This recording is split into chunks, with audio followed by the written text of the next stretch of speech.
Citoyen TV, la chaîne de l'Afrique digne et de sa diaspora.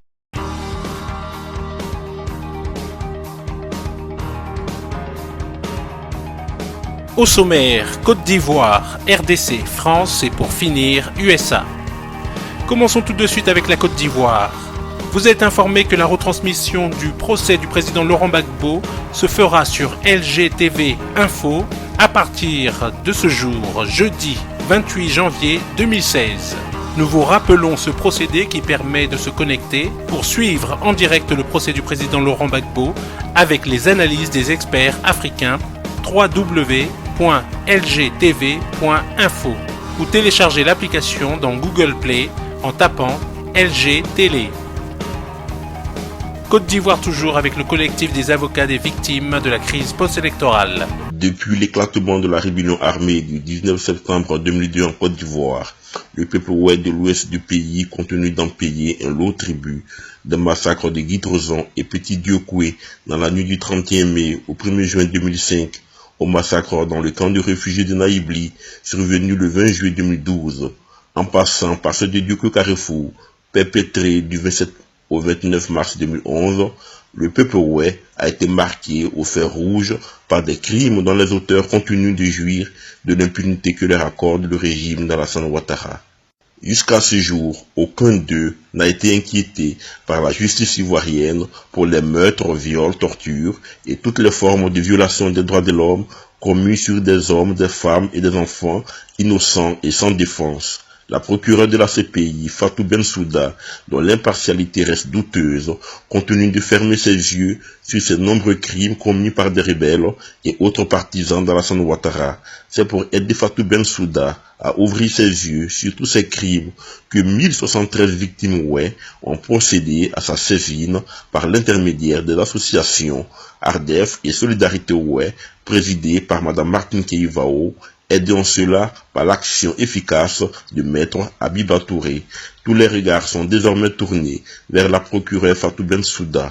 Elle a véritablement le dos mûr face aux 53 kg de dossiers de 1073 victimes ouest, dont la liste n'est pas exhaustive. Serein, la lutte continue contre la voyoucratie occidentale. Si le combat de notre souveraineté passe par un procès pour que définitivement les commanditaires de ce qui nous arrive en Afrique soient exposés au monde, allons au procès avec sérénité. Courage, ne baissons pas les bras, on va aller jusqu'au bout. À partir de ce jour, plus de soutien politique aux partis impliqués dans la déstabilisation en Afrique. On les connaît tous, ils ont diabolisé le président Laurent Gbagbo et ils continuent de diaboliser ceux qui disent la vérité ici et en Afrique. C'est la libération de Gbagbo qui apaisera la Côte d'Ivoire, donc restons mobilisés autour du président Laurent Gbagbo, président légitime de Côte d'Ivoire, victime d'un coup d'État de la France, puis otage à la CPI suite au mensonge de Fatou Draman Bensouda et son dossier mal soudé au profit du Dramanistan, la version france-africaine de la Côte d'Ivoire. En effet, la Côte d'Ivoire traverse depuis 2002 une profonde crise engendrée par une rébellion armée soutenue par la France.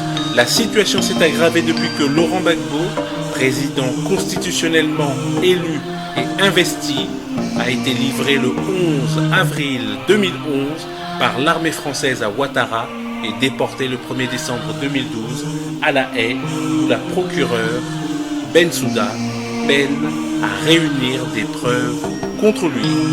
Tout de suite, actualité en RDC. Une visite qui intervient après des incidents survenus le 5 janvier aux centrales hydroélectriques d'Inga de Zongo, conséquence des délestages intensifs de charges observés. Le directeur général de la SNEL, Eric Mbala, les ingénieurs s'emploient tout d'abord à expliquer à la délégation les causes des incidents, le niveau d'avancement des travaux de réhabilitation des groupes G26 et G24, mais également de toutes les machines qui posent problème. Fini l'exposé, cap vers la centrale d'Inga 1, question de palper du doigt la réalité. Les ingénieurs avec l'expertise internationale travaillent d'arrache-pied pour décanter la situation. Pour le groupe 24, nous sommes quand même très avancés sur les travaux de fiabilisation du groupe. Actuellement, nous sommes dans une phase d'équilibrage de la partie tournante du groupe. Des pièces de réchange, des transformateurs neufs un peu partout.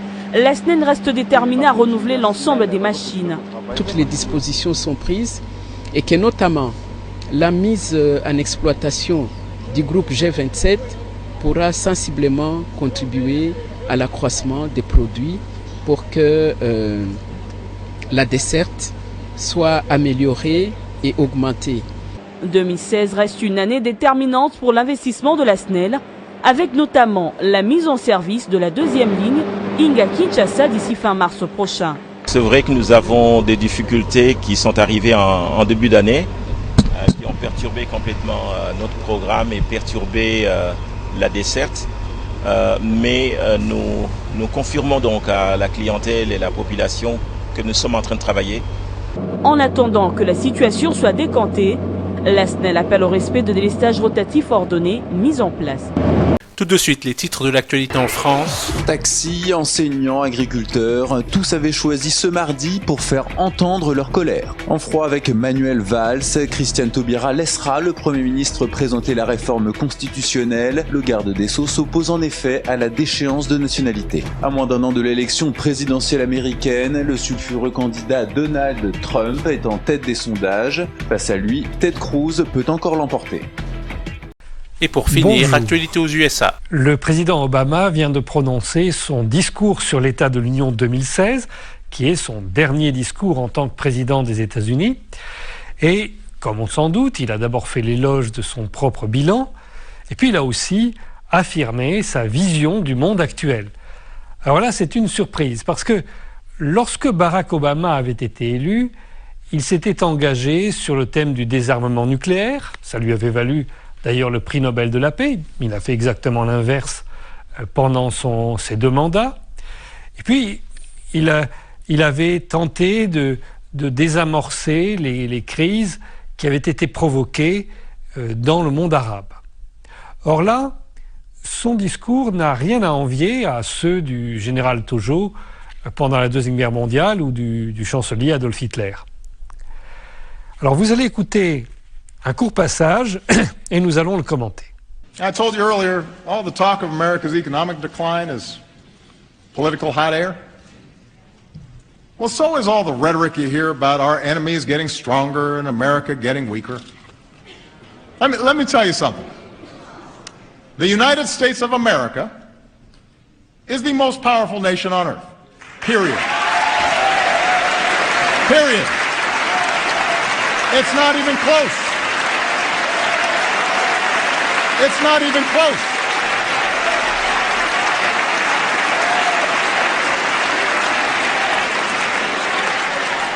It's not even close. We spend more on our military than the next 8 nations combined.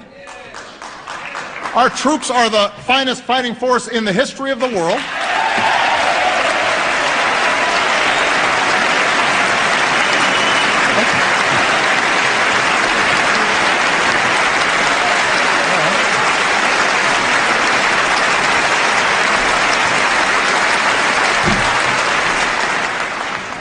No nation attacks us directly or our allies because they know that's the path to ruin.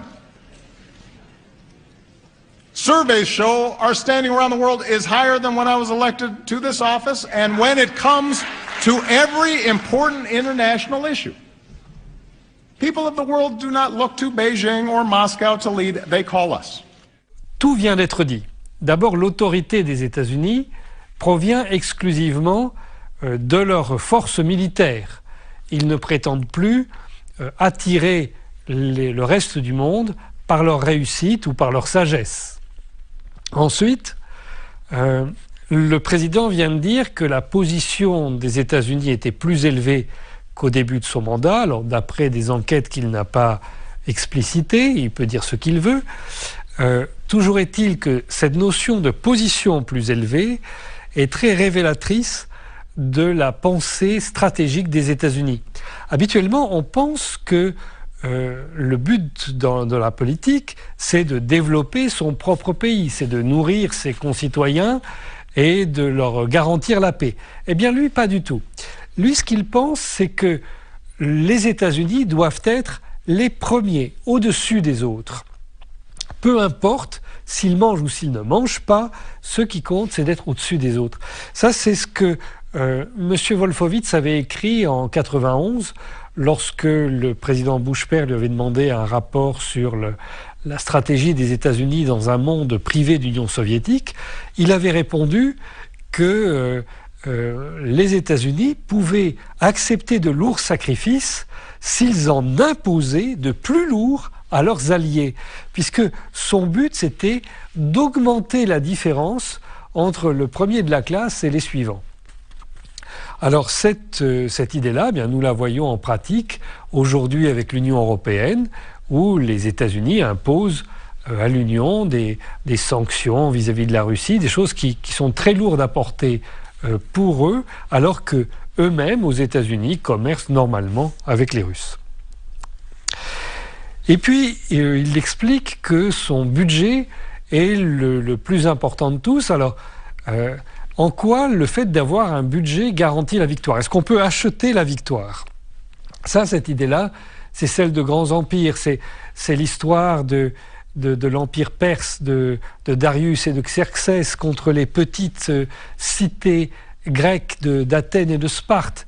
Et en fait, nous savons que le grand empire, 10 à 20 fois supérieur en nombre sur le champ de bataille, ce grand empire a été vaincu par la foi et le courage de quelques hommes. C'est ce qui s'est passé récemment au Liban, lorsque l'armée israélienne a attaqué le Liban et que le Hezbollah, quelques hommes avec peu de matériel à ce moment-là, a réussi à vaincre cette énorme armée qui est la plus sophistiquée du monde et qui était appuyée par l'énorme logistique des États-Unis.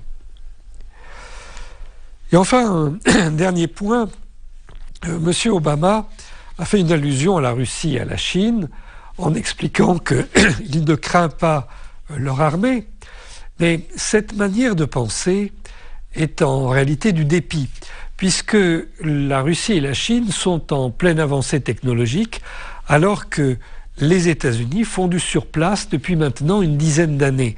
Le meilleur exemple en matière militaire, c'est l'aéronautique.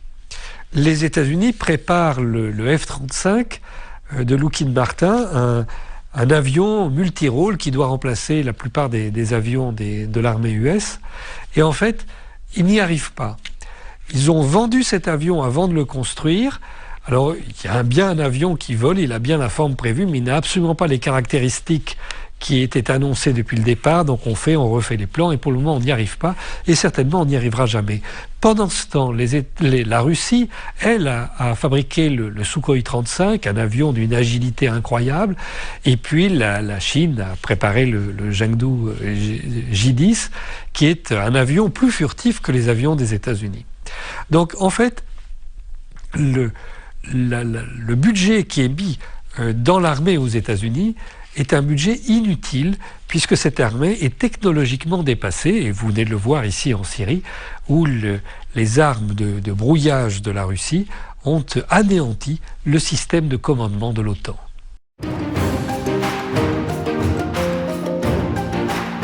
Citoyen TV, la chaîne de l'Afrique digne et de sa diaspora.